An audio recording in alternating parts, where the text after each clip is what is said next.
haya sawa na ugaidi ama sawa na tukio la ugaidi. Hata kusema kwamba ni sawa na tukio la ugaidi, ulisema kwamba huu ni ugaidi.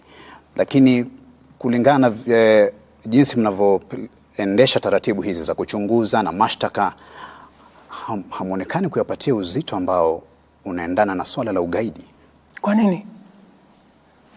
DPP amekuwa pale, DCI amekuwa pale, mkubwa waziri mwenyewe amekuwa pale. We have close to, I think, 150 different officers in Malindi. In fact, we transferred all the other officers from Malindi, the ones that were there before, so that we have a clear picture of what to do in that scene of crime. So we have taken it as seriously as it would get. I think my Minister for Interior has been there 5 or 6 times. I have told you he is there every 2 or 3 days. Doesn't that tell you we take it seriously? I have also appointed a judicial commission of inquiry. I have also appointed a task force to look into all the matters so that we are not only looking at the crime itself. Okay. We have men there doing that. We are also looking at accountability, because that is what the Judicial Commission of Inquiry is going to come with. And we are also looking at how do we prevent this from happening again by appointing a task force. Okay. So if there is something in the level of seriousness, yes, Mr. President, we have taken it very seriously. Mr. President, just to be clear on this, tonight you have mentioned my fellow countrymen and women. Yes. On many occasions. Yes. Your fellow countrymen and women, the Kenyan people, want to understand why the government has locked out the media in Shakahola. Question number 2, because the media has been locked out, your fellow countrymen and women want questions answered. Because you're the commander-in-chief and you get raw intelligence and briefings every morning here at State House. What exactly is the true picture of Shakahola? If it was meant for the media, you know, Abdi, even if you went to Shakahola, would you go and film the graves and bodies that are disintegrated and take it to the people of Kenya? Would you do that as a responsible journalist? There are ethics that guide us. We can't do that. Yes. But why the blanket? There is absolutely media blackout? There is absolutely the scene that is there is not a scene to report. Yeah? The scene that is there is not a scene to report. And my friend, what would be there to hide about graves and dead people? Surely. Tell us the true picture now.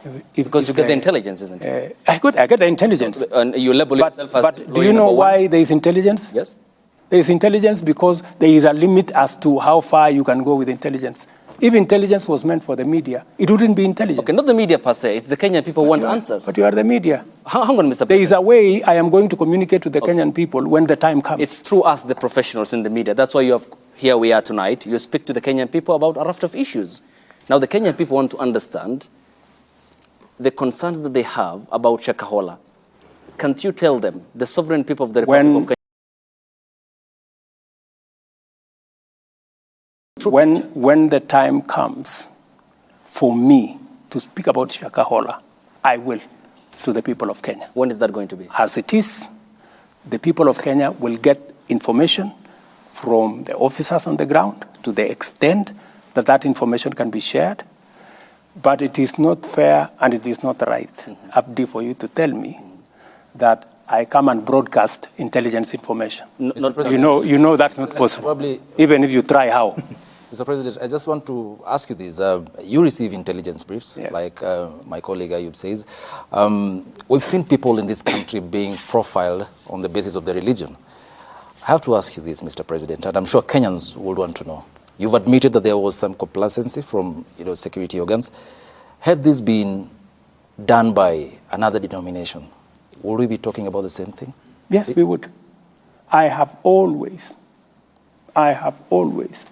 refused the blanket condemnation of any religion. That is why when, for example, Alamin Kimathi was profiled and taken to as a terrorist and taken to Uganda. I am the one who went to speak to Museveni because I know Alamin Kimathi. And it is me going to talk to him. And Alamin Kimathi is a Muslim. I received him here at the airport after he was released. Because we must not allow, the same way I will not also agree that this incident is used against all the churches and all the religion. We must treat this, as I said today, as a terrorist, as a criminal, and he bears individual responsibility. But beyond that, because the name of religion has been used, that's why I have taken the extra step to ask religious leaders.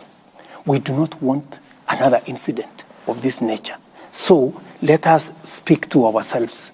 Let the church, let the religious bodies, let the Muslims sit down as religious leaders and come up with a self-regulation mechanism, the same way you guys in the media have a self-regulation mechanism, so that you avoid, because there are rogue journalists. True or not true? Yes, they are. They extort money, they do what, and they are reported to the Media Council, your organization, and their steps are taken, right? So we're asking that should be from where I sit. But I am waiting for their recommendation. If they tell me there is a different way of doing it, I will look at it. That's why...